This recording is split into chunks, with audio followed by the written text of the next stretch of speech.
Hello survivors and welcome to another Walking Dead Road to Survival video, and in this video we're going to be taking a first look at Gold Mythic Kyle, who is going to be an ultra token character coming to RTS. Visually we see Kyle on the right hand side looking pretty kind of like, I don't know what you want to call him, like a bushwhacker. He's got his binoculars, he's got his canteen, he's got his trusty birds. We have seen Kyle's in the past, he has had a different bird every single time I think. Visually it looks really cool. He's got the crossbow that he has had in previous editions strapped to his leg, but he has got a pistol in his hand, so he's still going to be an alert character, which I think he's primarily been before as well. But visually it looks pretty good. On the right hand side you can see on his arm it's just got like a picture of a bird flying. On the left hand side you can see it in a bit better detail, kind of like the, I'm not sure what bird this is. This is like kestrel maybe, I'm not actually sure. Just sort of like resting on his shoulder. It could be a hawk. Bird enthusiasts, let me know in the comments down below. If we look at his stats, at level 1440, limit break 3, he has got 13,146 attack, 38,667 defense, and 25,519 HP. He is of course an alert character holding that pistol. He's considered a support character, so he's going to have cunning as a passive. He's going to be of course a Gold Mythic, and he's going to be joining the Road to Survival Allegiance, being an RTS original character. Now first off we'll check out Kyle's Adrenaline Rush, and we have the bird as the icon. I really like that. It's called Fear the Skies. It's a 55 AP cost rush. While battling on the defense team, 2 enemies get normalized for 2 turns, 2 enemies get minus 50% attack for 2 turns, and 10,000 trauma for 3 turns. I think this is split into 2 halves, so that while battling on the defense team is the normalize, but the second part will happen anytime.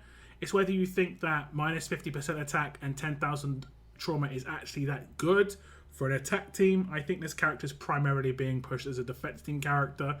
Normalizing attack team characters is not normal, but it will be actually kind of hard to deal with that, because obviously there are quite a lot of nice specialists. Let's think like Decap will no longer work.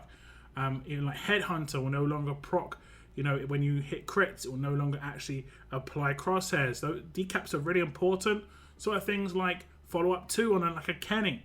He'll get the takedown, but he won't get that instant turn, which does make some characters rely heavily on how good their specialist skill is for how good they're going to be as an attack team character.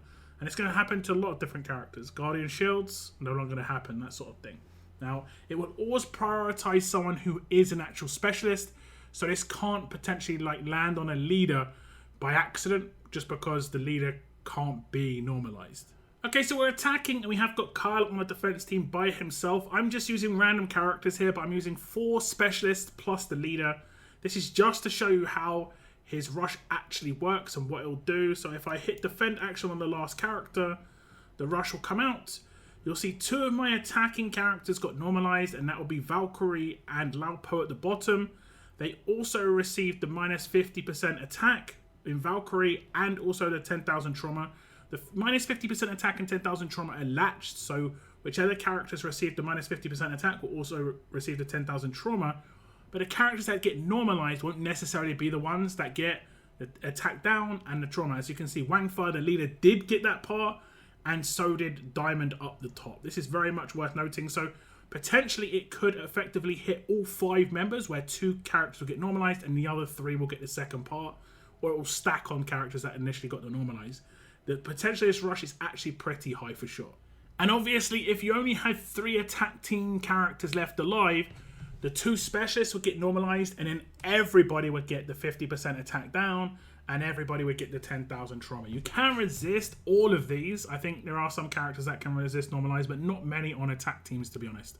Now, if we look at the upgrades here, you can see at grade 3, it gets plus 2 trauma targets. So initially, the second half is just 1 character getting 10,000 trauma, and then it gets upgraded to 3 characters getting 10,000 trauma. Then at grade 5, it gets a big upgrade, where the minus 50% attack comes in for 2 turns on top of the trauma. And then at limit break 2, it goes up to plus 1 normalized target. So the first half is normally just 1 enemy gets normalized for 1 turn. He has to be on a defense team for that first half to actually work. but the second half not so much. If you were trying to build a trauma-based team, and with the likes of someone like, you know, Slasher Beta, that potentially could be something that you want to try and do in the game. That would definitely work. 10,000 trauma obviously would stack with how Beta works, so you'd be able to get that trauma up nice and high, and it does actually last quite a lot of turns as well.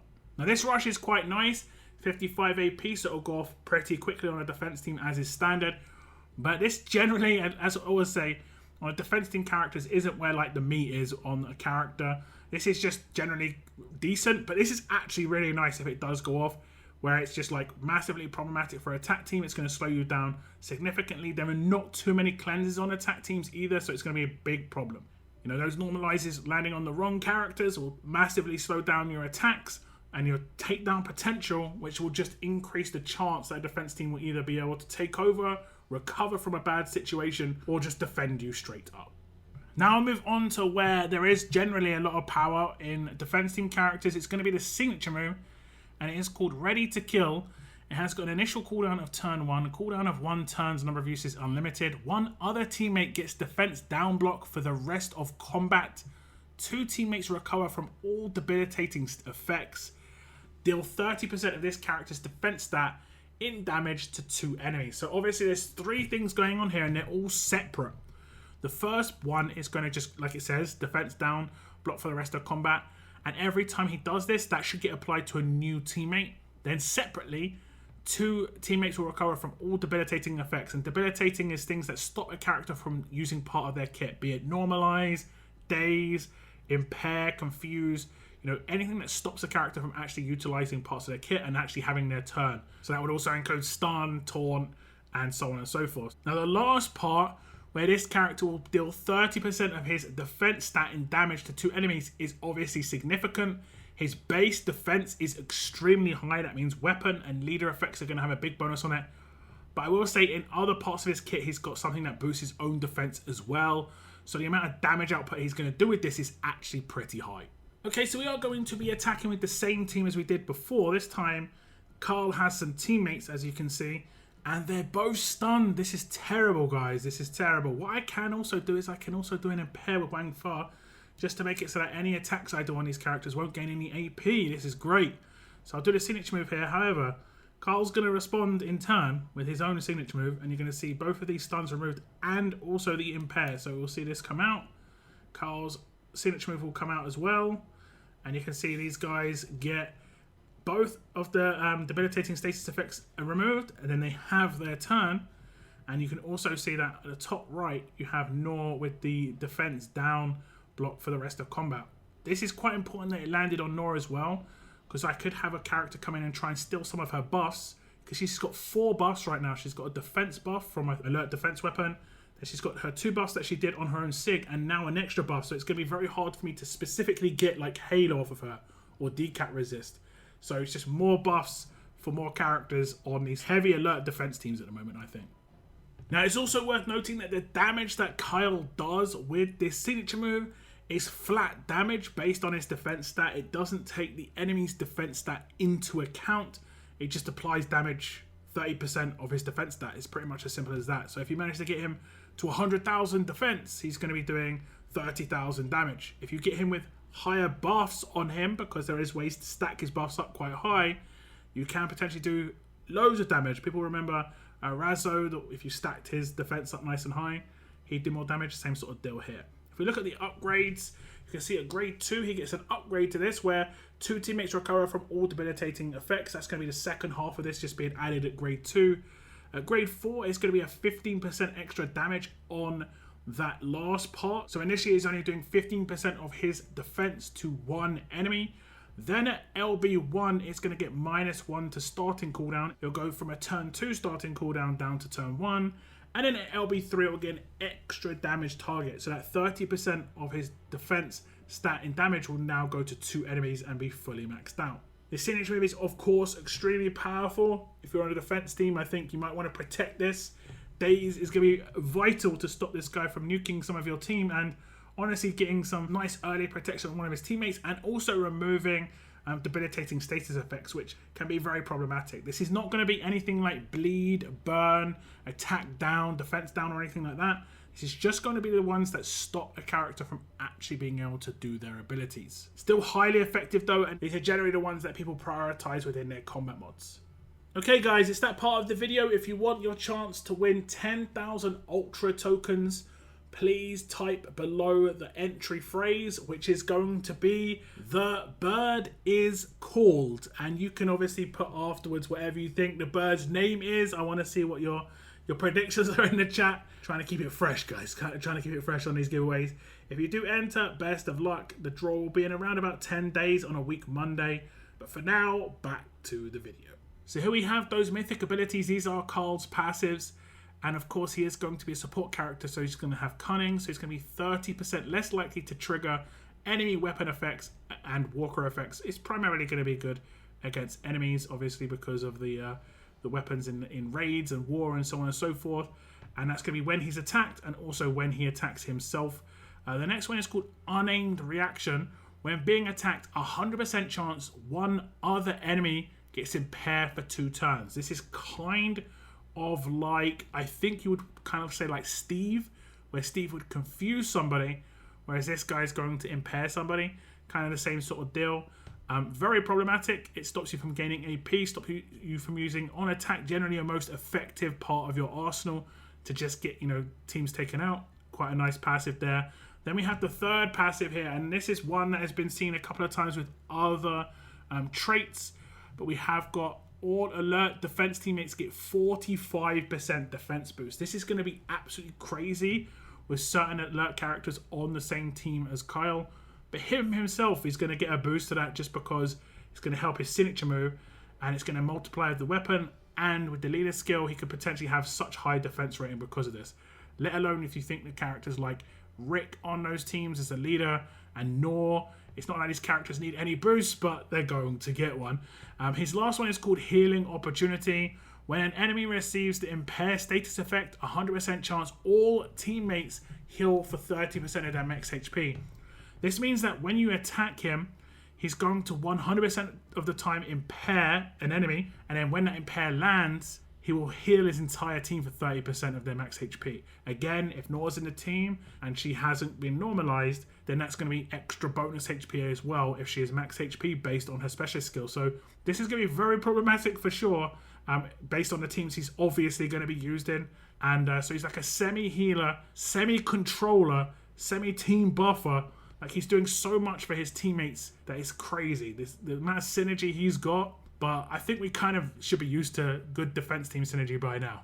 We're kind of hoping to get more for attack teams, but yeah, I think we'll get into that later on. Now, just to show you how the 45% defense boost works, you can see that Pamela here has the HP lead skill, so she's going to be boosting her own HP and she'll also boost Nor's. But there's not going to be any boost to the defense other than what they have off of base weapon and mods and so on and so forth. Generally, you could get a character in this case up to like 45 to 50,000 defense, but if we add Kyle into this team, it's going to be significantly higher. As you can see, when Kyle enters the team, they're going to be 50,000 and 56,000 on these two characters. We don't even have an upgraded weapon on Pamela's hand, so it's going to get even higher if you so wish, or you could go obviously into HP, and then you could probably get more for Nor if you obviously got a better defensive weapon as well. So the initial defense is just going to be massive for these characters, and this is basically what Andre's passive also adds, but he adds it to tough characters, so you kind of know what you're getting. It's adding it on the stats screen at this point as well, so it won't count as a buff. So if you have any buffs come in during the fight, it's additive on top of what you see here. Okay, so what we're going to show you right now is how 2 of his passives work. One of them is going to be the one where he impairs an enemy, and the other one's going to be the one where he heals teammates for 30% when he impairs an enemy. So if I attack him, watch the bonus HP from Nor, and on Pamela you're going to see those get boosted up because Nor's going to get 30% HP. It's going to proc her specialist skill and she's going to bonus HP everybody. We're going to see who gets impaired. It is going to be Valkyrie at the bottom left, and you can see some bonus HP went on to some of the teammates of Nor because she's going to get about, I think, 15% bonus HP from that. We'll attack again, and it should happen again. Overheal comes in. It's based on the teammates. But if we had someone at like 10% HP, we've just healed them by 60%, you know? it's going to be very easy. And you can see it's just going to keep going round, trying to impair teammates. More teammates getting impaired. And then lastly, another one comes in. And you can see 3 of my teammates got impaired. We did get away with it because Diamond actually has a specialist skill which will actually cleanse her own issues. So she effectively cleansed just as she attacked. Kind of got away with it there. But when it came to the bonus HP and the healing and stuff on the defensive team, we didn't get away with it at all. Now we look at the upgrades on these passives. And you can see at grade 1, he gets the first half of unaimed reaction. It's going to be 50% chance one other enemy gets impaired for 2 turns. At grade 2, he gets the first half of cunning when attacking or being attacked. 15% less likely to trigger enemy weapon effects and walker effects. At grade 3, he's going to get the second half of unaimed reaction, making it 100% chance that another enemy gets impaired for 2 turns. You can get this with just 1 copy, so you can have the annoying impair part of it straight away. You're going to get at grade 4 all alert teammates getting 15% defense, and again that's off of 1 copy. Then we get to 2 copies at grade 5, where you're going to get the first half of healing opportunity.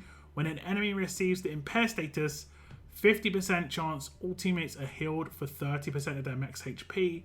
Then we move down to the limit breaks, and you can see at limit break 1, second half of cunning comes in, making it 30% total. At limit break 2, an extra 30% is added on to those all alert teammates getting the defense, making it 45% total. And at limit break 3, healing opportunity 2 comes in, making it 100% chance all teammates get healed for 30% of their max HP. Obviously, it depends on which one you're seeing as the most important passive here, but I think the combination between healing opportunity and the unaimed one at the beginning is really, really powerful. The alert defense is just a nice constant buff that's going to be on your teammates. So obviously you can set up a full alert defense team and they're going to all get this, kind of like we have seen in the past with Andre in all tough teams, everyone getting a big boost to defense. And there's a lot of meta characters right now who are alert, so they're effectively getting boosted by the likes of Kyle here. And Kyle himself, just straight up, is a very powerful character for his signature move and his rush, so it's not like he's any slouch outside of these passives, which are very, very powerful for sure. And like I said, they all work towards what the goal is, synergy for the team, making them more resilient. Very, very good support character for sure. Now, before we move on to the weapon, we're just going to check out his specialist skill, and it is Indomitable. And while he's not stunned and he's attacked, he'll gain 30% defense until the start of the next turn for each time he's attacked. It doesn't stack up like 30, 60, 90. It actually stacks up like 30 plus 30 plus 30% of 30, and it obviously just all adds together.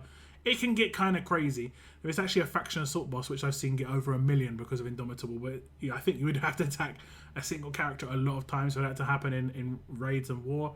In addition to any existing defense increases as well, so it also multiplies with things like any weapon buffs he's got on himself, or if you put him in a full alert team, an alert defenses buff would also multiply this as well. So yeah, it can get to crazy levels of defense, and don't forget all this will buff the damage output of his signature move and just his general survivability.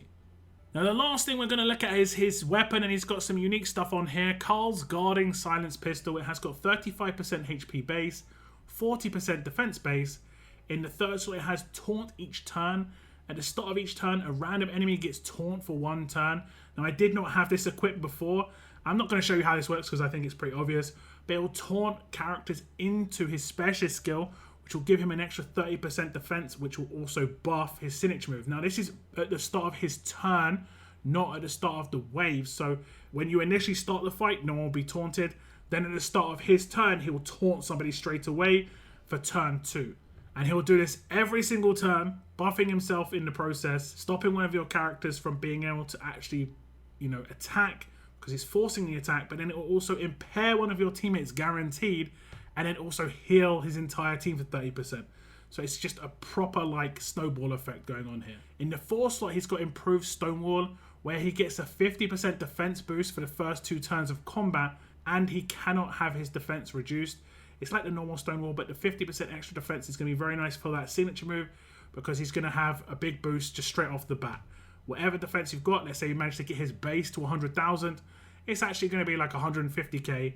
then 30% of that as damage. Massive, significant damage off of turn 1 just based on that boost.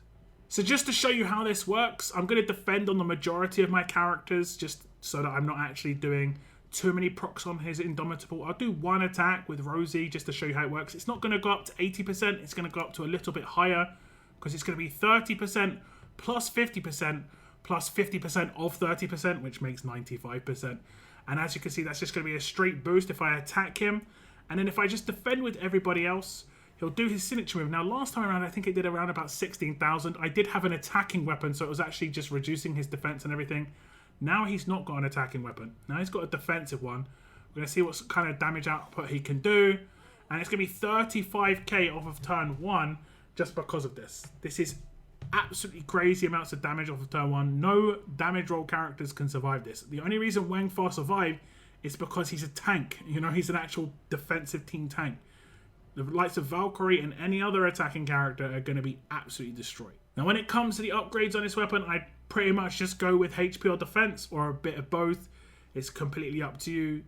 They're going to both help with his survivability, but the defense will help with his damage output if you want to, but it doesn't really look like he needs it, but it's completely up to you. So that is a first look at Gold Mythic Kyle, who is going to be a bit of a late release character, I believe, coming to RTS as an ultra character, so look out for him coming to the wheel very soon. More info to follow on what other characters are going to be on his wheel, etc. But Kyle himself is going to be obviously a really powerful character, buffing other alert team characters, the likes of Nor, the likes of Rick, these very, very powerful defense teams that are around right now that are heavily alert. Don't forget, other characters are also going to get boosts, like Sebastian Milton, who also is very powerful too. So yeah, you're going to see these full alert teams in the future without a doubt. Do tell me your thoughts, however, on Gold Mythic Carl in the comments down below. Best of luck if you enter the giveaway. I want to thank you very much for tuning in. And as always, keep on surviving, guys. Keep on surviving.